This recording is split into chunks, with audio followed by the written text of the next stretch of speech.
এবার আমরা যাচ্ছি।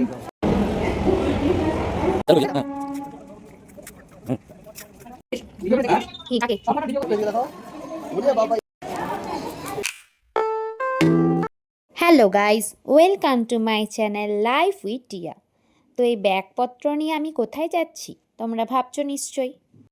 তোমাদের মনে আছে এই দুদিন আগে একটা শর্টস দিয়েছিলাম, সেখানে আমার বোনজিকে অন্নপ্রাশনের উপহার দেওয়ার জন্য কিছু উপহার বানিয়েছিলাম এবং গিফট প্যাক করেছিলাম। তো আজকে ছিল সেই অন্নপ্রাশন বাড়ি যাওয়ার দিন। আমরা রাত 9:30টার একটি ট্রেন ধরেছিলাম ভদ্রেশ্বর থেকে। সেটি পৌঁছেছিল হচ্ছে 10:30 হাওড়াতে। তারপর সেখান থেকে আমাদের ট্রেন ছিল 11:30। 11:30টার ট্রেন একটু লেট হয়েছিল। অনেকক্ষণ অপেক্ষা করার পর ট্রেন এলো অবশেষে। কিছুদিন আগে মনে আছে আমি আমার মা বাবাকে ছাড়তে এসেছিলাম ভেলোর যাওয়ার উদ্দেশ্যে। তো সেই ওয়েটিং রুমেই আবার অপেক্ষা করলাম কিছুক্ষণ। তো আমাদের ট্রেন ছিল 11:45-এর বোকারো স্টিল সিটি এক্সপ্রেস। তো সেখানে স্লিপার ছিল যথারীতি, কারণ রাত্রেবেলা যেতে হবে বলে কথা। তো সবাই অন্ধকার করে ঘুমিয়ে পড়েছিলাম। প্রথমেই আমি উঠেই স্লিপারে চড়ে গেছি, কারণ রাত অনেকটাই হয়েছিল। যদিও ট্রেনে ভালো ঘুম আসে না ঝাঁকুনির কারণে। আর আমি ছিলাম সাইডের স্লিপারে, ওপরে আপারে, তো আরও বেশি যেন ঝাঁকুনি হচ্ছিল। ভোর 4টের সময় আমাদের বাঁকুড়া পৌঁছানোর কথা ছিল। তো যথারীতি ট্রেন একেবারে রাইট টাইম। তো এটা যেহেতু একটা বড় স্টেশন, ভোর 4টেই কিন্তু খুব একটা খালি ছিল না, কিন্তু বলা যেতে পারে জনমানব শূন্য না হলেও কিছুটা কম। আর আমাদের জামাইবাবু এসেছিল আমাদেরকে ট্রেন থেকে প্ল্যাটফর্ম থেকে রিসিভ করতে। তো আগেই বলে রাখি যে আমার দিদির বাড়ি আমি যাচ্ছি, মানে এই পুচকুটা যার অন্নপ্রাশন, আমি তার মাসি হই। প্রথমবার মাসি হয়েছি। আর এটা একটা অন্যরকমই অনুভূতি। তো তাই রাত ভোর কাটিয়েই চলে গেলাম বাঁকুড়াতে অন্নপ্রাশনের নিমন্ত্রণে। আর এই বাঁকুড়া প্ল্যাটফর্মটা অনেকটাই বড়, হাঁটতে হাঁটতেই যেন 4টে থেকে কখন 4:30 বেজে গেল। আমরা কিছুটা দাঁড়িয়েও ছিলাম। আর এই প্ল্যাটফর্ম, স্টেশন সব কিছুই যেন অনেক নতুন লাগছে, কারণ আমি প্রথমবার বাঁকুড়া গেছি। তো ভোর রাতেই আমরা টোটোয় চেপেছি। স্টেশন থেকে প্রচুর টোটো পাওয়া যায়, টোটো টেকার ভর্তি, যেন মনেই হবে না যেটা ভোর 4টে বাজে।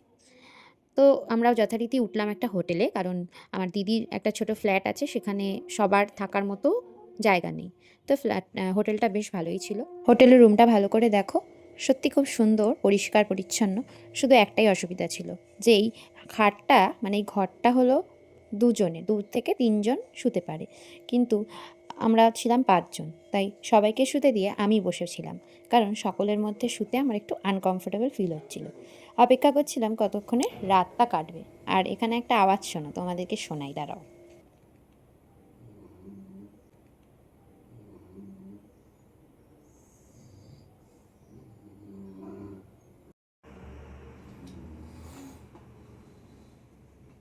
কি শুনতে পেলে সকলের নাক ডাকার শব্দ? সত্যি রাতে এটাই শুনে শুনে জেগেছিলাম। তারপরে দেখো সকালে স্নান করে রেডি হয়ে গেছি, একটু বাইরেটা দেখে আসবো, কারণ নতুন জায়গা আমার দেখতে এবং ঘুরতে খুব ভালো লাগে, সেটা যে কোনোই হোক না কেন। তো এই যে দেখো আমাদের একটা হোটেল ছিল, কস্তুরী রেস্টুরেন্ট, হোটেল অ্যান্ড রেস্টুরেন্ট। খুব সুন্দর, কিন্তু হয়তো এটা নতুন করেছে, তেমন লোকজনের আনাগোনা দেখতে পেলাম না। আর এখানে কিন্তু রেস্টুরেন্টও আছে, কিন্তু এখনও সেটা শুরু হয়নি। তো আমরা আশেপাশের জায়গাটা একটু দেখে নিলাম। আমার বলা হয়নি যে আমরা গিয়েছিলাম 5জন, আমি, আমার 2 দাদা আর 2টো জেম্মা। আমার মা বাবারা যেতে পারিনি, মা বাবা ভাই, কারণ তারা তখন ভেলোরে। সকালে দাদা আর জেম্মাদের চায়ের নেশা, আমি যদিও চা খাই না, তাই তারা একটু লোকাল জায়গা থেকে চা বিস্কুট খেয়ে নিল। আমি নিয়েছিলাম শুধুই বিস্কুট। এটা ছিল লোকাল এরিয়া সেখানকার। আমরা গুটি গুটি পায়ে একটু ঘুরে দেখলাম। ঘুরতে ঘুরতে আবার হোটেলে পৌঁছে গেলাম, কারণ জামাইবাবু তার ভাইয়ের হাত দিয়ে পাঠিয়েছিল সকালের টিফিন।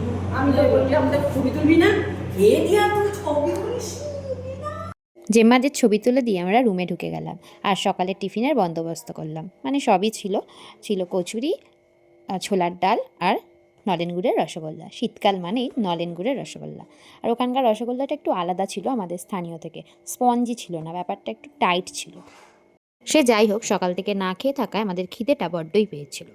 আমরা রেডি আর কি যাবো। আমরা রেডি হয়ে গেছি, এখন আমরা যাব বনজি অন্নপ্রাশনে যাওয়ার জন্য আমরা রেডি হয়ে গেছি, এখন আমরা ওখানে যাব। সেই অন্নপ্রাশনটা শুশুনিয়া পাহাড়ের ওপর। সকালে টিফিন সেরে আর একবার লিপস্টিকের কোট মেরে আমরা বেরিয়ে পড়লাম অন্নপ্রাশনের ভেন্যুতে। ভেন্যুটা ছিল লালবাজার কামারপাড়া নবীন সংঘ। আমাদের ফ্ল্যাটটাও ছিল লালবাজার এলাকাতেই। তবে এখানে দেখলাম বিভিন্ন পেশাভিত্তিক গ্রাম ভাগ করা আছে। গ্রাম বা মফস্বল হোক সেটা ঠিক আমার জানা নেই, তবে এলাকা ভাগ করা, যেমন এটা ছিল কামারপাড়া, এরকম ছুতোরপাড়া, মুচিপাড়া, এরকম অনেক আলাদা আলাদা ভাগ আছে, সেটা জানলাম টোটোওয়ালার কাছ থেকে। তো দেখো এটা হলো সেই এলাকা যেখানে ক্লাবটি ভাড়া নেওয়া হয়েছিল। বেশ ছিমছাম গ্রাম্য পরিবেশ, এবং এখানে আড়ম্বর নেই। কোনো অনুষ্ঠানের আড়ম্বরের চেয়ে আতিথেয়তাটাই সবচেয়ে বেশি দেখলাম। আমাদের পৌঁছতে বলেছিল সকাল 10টায়। আমরা ভাবলাম হয়তো আমাদের একটু লেটই হয়ে গেছে, 10:30 বেজে গিয়েছিল। কিন্তু গিয়ে দেখি ও বাবা, কেউই আসেনি, আমরাই প্রথম। দেখো কি সুন্দর সাজিয়েছে, যে জায়গাটা অন্নপ্রাশনের আশীর্বাদ, স্নান, হলুদ এগুলো হবে। তো এটা হলো সেই জায়গা। বাইরে বেরিয়ে আরেকটা ঘর দেখলাম, সেখানে হয়তো খাওয়ানো হবে। পরে জানলাম এটা খাওয়ারই জায়গা ছিল। তারপরে আরেকটা ঘর আছে যেখানে বেলুন সাজানো হচ্ছিল। আমরাই প্রথম গিয়েছি। তখন অন্নপ্রাশনের যে মেন কেন্দ্রবিন্দু সেই এসে উপস্থিত হয়নি। তো কিছুক্ষণ দাঁড়ানোর পর দেখলাম জামাইবাবু এসেছে।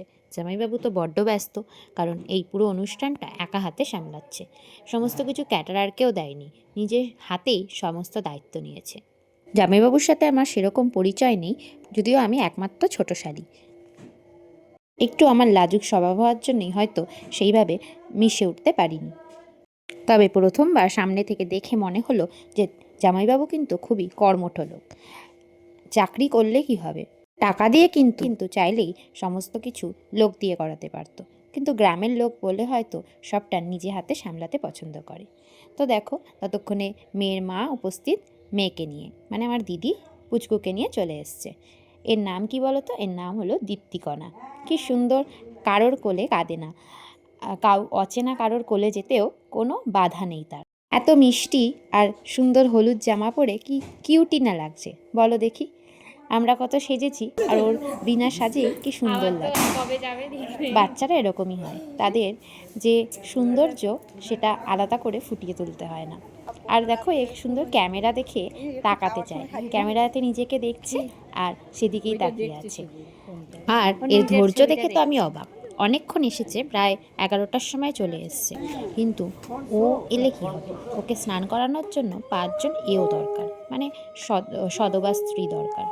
কিন্তু সেই 1জন বা 2জনের অভাবের কারণেই ও অপেক্ষা করেই যাচ্ছে, কখন ওর হলুদ বাটা হবে আর কখন স্নান হবে। অবশেষে অপেক্ষার অবসান হলো, সকলে মিলে হলুদ বেটে ওকে মাখানো হলো।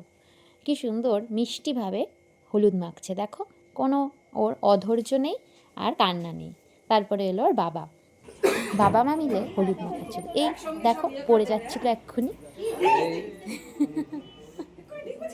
তাও দেখো কাঁদে না একটু। অবশেষে মাথায় জল ঢালা হবে। ঠান্ডার মধ্যে জল ঢালা তার কোনো বিরক্তি নেই, কি সুন্দর জল ঢেলে নিচ্ছে। বাবা তাকে ধরে আছে আর চোখ পিটি পিটি করে জল ঢালছে, জলটা একটু চেটেও নিচ্ছিল জিভ দিয়ে। তারপর মা দিল ওকে মুছিয়ে।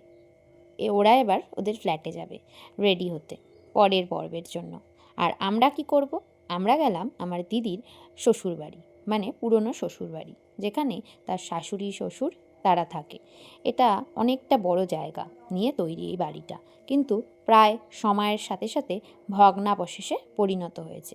শুনলাম কিছুদিনের মধ্যে তারা মেরামত করবে।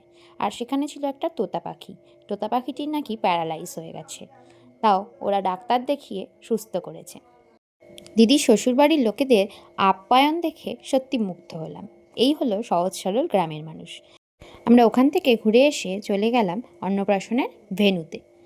তো সেখানে এবার উপহার দেওয়ার পালা। আমি তো আমার মনের মতো উপহার সাজিয়ে নিয়ে গেছিলাম। ওই উপহারটি দেখে ক্যামেরাম্যান আলাদা করে আমার ওই উপহারটির ছবি নিল, এবং সবাই খুব খুশি হয়েছিল দেখে তার ওই ছবি দিয়ে বানানো উপহারটা বিশেষ করে। তারপরে আমার অন্য জেম্মারা সব উপহার দিল। উপহার দেওয়ার পরে আমরা আর আশীর্বাদের পর্ব দেখতে পেলাম না, কারণ আমাদের ট্রেন ছিল বিকেল 5টায় আর তখন 3টে বেজে গেছে। তো আমাদের এবার খেতে বসতে হবে। বাইরে দেখো কি সুন্দর ছবি দিয়ে একটা ব্যানার টানানো হয়েছিল।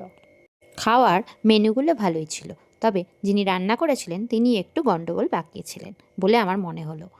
খাবারে ছিল শাক, ভাত, ডাল, ভেজিটেবিল চপ, 2 রকমের মাছ আর হচ্ছে আলু ফুলকপি দিয়ে একটি তরকারি, এছাড়া মিষ্টি, পায়েস, সন্দেশ ছিল। রান্না খারাপ করার ওপরে পরিবেশনেরও ঠিক ছিল না, কারণ আমি একটা না খেতে পারছি তো তারপরেই আর একটা দিয়ে যাচ্ছে, মানে একটা দেওয়ার পরেই আর একজন আর একটা পদের বাটি হাতে নিয়ে নিচ্ছে। এটা ছিল বড়ই সমস্যার। সে যাই হোক, কোনোরকম খেয়ে উঠে পড়লাম মিষ্টি মুখে দিয়ে। নন্তন্ন বাড়ি খেয়ে বদনাম করতে নেই, তবে এখানে দিদি জামাইবাবুর তো কোনো দোষ নেই, তাই আমি বললাম। তারপর পাস খেতে খেতে বাড়ি ফেরার দিকে মন দিতে হলো। আমরা যখন খেতে বসেছিলাম তখন ওর এইসব মুকুট পরে অন্নপ্রাশনের আশীর্বাদের পালা চলছিল। এবার শেষবারের মতো বিদায় জানিয়ে আমরা চলে গেলাম আমাদের হোটেলে। সবাই সবার সাথে শেষবারের মতো কথা বলে নিল। আবার কখন কথা হবে, কবে কথা হবে, কবে দেখা হবে কেউ জানে না। এটা ছিল আমাদের হোটেল। এবার হোটেল থেকে আমরা চেক আউট করলাম। চেক আউট করে আমরা টোটো ধরলাম বাঁকুড়া স্টেশনে পৌঁছানোর উদ্দেশ্যে। শেষবারের মতো একটু সবাই সেলফি নিয়ে নিলাম। আমার দিদিরাও কালকেই ফিরে যাবে, কারণ আমার দিদির শ্বশুরবাড়ি এখানে হলেও দিদি কর্মসূত্রে বারাসাতে থাকে। দিদি একটা কলেজের প্রফেসর আর জামাইবাবু থাকে বাঁকুড়া। দুজনেরই দেখা হয় আলেকালে, আর মেয়ে থাকে বারাসাতে। সে যাই হোক, নতুন জায়গায় একদিনে গিয়ে একদিনে ফিরে আসায় মন ভরে না। আর বাঁকুড়ার মতো জায়গায় তো নয়ই, কারণ বাঁকুড়ায় তো বিষ্ণুপুর, মুকুটমণিপুর আরও কত কিছু দর্শনীয় স্থান রয়েছে, সেগুলো দেখতে কার না মন চায়। আবার হয়তো কোনো দিন আসবো, ইচ্ছে রইল বাঁকুড়াটা ঘুরে যাব। আর দেখো এখানে স্টেশনে কি সুন্দর পোড়া মাটি এবং কাঠের হস্তশিল্প বিক্রি করছিল। এটা বাঁকুড়ারই একটা ছোট মিনি মডেল বলতে পারো। 5টায় আমাদের বাঁকুড়া থেকে রূপসী বাংলা ট্রেন ছিল, কিন্তু সেটা প্রায় 5:20 বাজিয়ে দিল। বাঁকুড়া আসার সময় যতটা টাইমলি এসেছিলাম, যাওয়ার সময় ততটাই ডিলে করলো। ট্রেন তো অনেকক্ষণ দাঁড়িয়েছিল। আমরা বাড়ি পৌঁছাতে পৌঁছাতে প্রায় 1:30 হয়ে গিয়েছিল। রূপসী বাংলায় উঠেই কিছুক্ষণ বসার পর দেখতে পেলাম এই জাদুঘর একে আচার্যকে। ইনি একজন বিখ্যাত ম্যাজিশিয়ান। ইনস্টাগ্রামে চাইলে এনাকে ফলো করতে পারো। ঝোলা এটা পরে আসছি, আগে ডায়নামোটা দেখাবো এই ছোট রুমালটা দিয়ে। দেখুন এটা হতে পারে। তিনি অনেক ম্যাজিক আমাদের দেখিয়েছেন, তার মধ্যে কিছু ঝলক তোমাদের সাথে শেয়ার করলাম। এই হাতে একটা আংটি আছে, এই আংটিটা আমি সবার সামনে ধরলাম, ওপেন এই স্যারের হাতে দিলাম। স্যার ধরুন আংটিটা, একটু ফোনটা রেখে দিন, বেশি নয়, আপনার 2 মিনিট সময় নেব, অনলি 2 মিনিটস। এই দেখুন আপনার হাতে আংটিটা আছে কি নেই সাহেব, একটু দেখিয়ে দিন সবাইকে। দেখুন স্যার হাতে আংটিটা ধরে রেখেছেন, এই রুমালের মাঝখানটা রেখে দিন, এই মিডিলটা। না না এটা সাপ হবে না, ভয় পাবে। এই দেখুন আমি রুমালের ভেতর থেকে ভদ্রলোকের হাতে দিচ্ছি, একটু বাহার দিয়ে ধরে শক্ত করে, এইভাবে এইভাবে বার করে নেবো, এইভাবে এইভাবে, হ্যাঁ শক্ত করে ধরবেন, ছাড়বেন না। এখন আছে কি নেই একটু জোরে বলুন। আছে? এই নিন, আমি আপনার জিন্স ওইভাবে না, একটু উঁচু করে ধরুন। হ্যাঁ আবড়া ডাবড়া কাবড়া, এই দেখুন এখন আছে কি নেই? আছে। আমি খালি 1 2 3 বলবো, আপনি রুমাল আর আংটিটা নিচে ফেলে দেবেন। তবে আপনাকে হাত জোর করে অনুরোধ করছি, 1 2 3 না বললে ফেলবেন না, আর জানলা দিয়ে ফেলবেন না। দিদিকে 1 2 3 বলেছিলাম জানলা দিয়ে ফেলে দিন, আবার ফেলে বলছে দেখি আবার কত ক্ষমতা। এরকম করবেন না, ম্যাজিক মানে সায়েন্স, এটা বিজ্ঞান। হ্যাঁ এখন আছে কি নেই? 1 2 3 বললে ফেলবেন। রেডি 1 2 3, 1 2 ফেলে দিলেন কেন? 1 2 3 বললাম, 1 2 3 বলিনি, ও তো রেডি করছিলাম। ঠিক আছে, বেশ করেছেন। রুমালে আংটি ছিল তো? এই দেখুন ভালো করে দেখবেন, আমি রুমালটা তুললাম, আংটি এখানে নেই, আংটি হাওয়ায় কোথা থেকে বেরোচ্ছে দেখুন, হাওয়ায় উড়ছে। এই দেখুন বের করে দেখাই, আয় ফু চলে এসছে। দিদিমণি আরে ফু দিন আমার হাতে, একটু জোরে দিন, থুতু দেবেন না, ফু দিন আরাম করে। দেখুন দিদিমণি ফু দিয়েছেন, আংটিটা ইলুশন হয়ে আপনার পকেটে চলে গেছে। বার করুন, মাই ফার্স্ট ইলুশন, সোনার পকেটে আমার আংটি। দেখুন সবার সামনে পেয়েছেন, দিন। থ্যাংক ইউ, তালি বাজানো, ধন্যবাদ। থ্যাংক ইউ, আপনারা তালি বাজিয়েছেন, তাই ছেলেটা আরেকবার এইবার ভ্যানিশ করে। এটাই ছিল আমার বোনজির অন্নপ্রাশনে বাঁকুড়া যাওয়ার ছোট্ট ছোট্ট মুহূর্তের মেলবন্ধন। তো আজকের ভিডিও এইটুকুই, আবার দেখা হবে নতুন কোনো ভিডিওয়ে। Tata, bye bye. আর হ্যাঁ, ভিডিওটায় লাইক শেয়ার সাবস্ক্রাইব করতে ভুলো না, আর তোমাদের মন্তব্য আমায় জানিয়ে যেও।